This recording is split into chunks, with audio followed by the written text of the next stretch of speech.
sheep could actually become king. He was left out. Now, some of you are actually like that. Like right now, you are in a place whereby men are defining you by what they see. They're defining you because they see maybe you are unemployed, maybe since you don't have money, you don't look that nice, you don't look that handsome. They're defining you by the errors of your past, by the mistakes you made in the past, maybe before you even gave your life to Christ. They're defining you now because maybe you don't have money.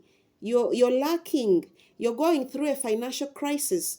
So men are defining you by that. Others are defining you because you are of little education. You've not gone far away. You're so low. So they're defining you because they think you didn't go far away in education. You cannot perform better.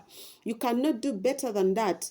And others are defining you because maybe you are working in a lesser position in a company, you're not to this high level.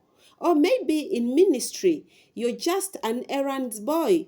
They are seeing you as someone who is just running around ministry, and they think maybe you don't have a serious assignment. So they're defining you by what they see, by physical eyes, not by the spiritual eyes. But this is the word of God, that I chose you and I defined you before I even put you in your mother's womb.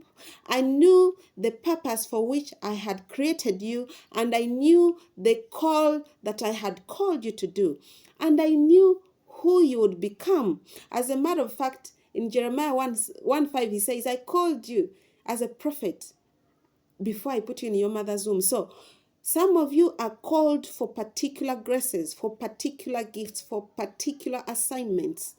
You were already called.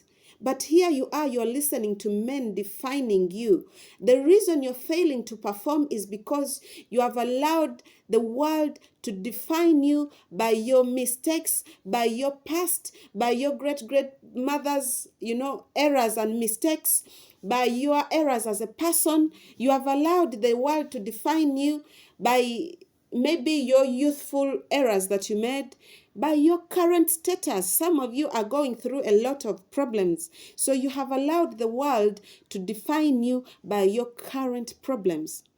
No, you shouldn't define yourself by what you see physically.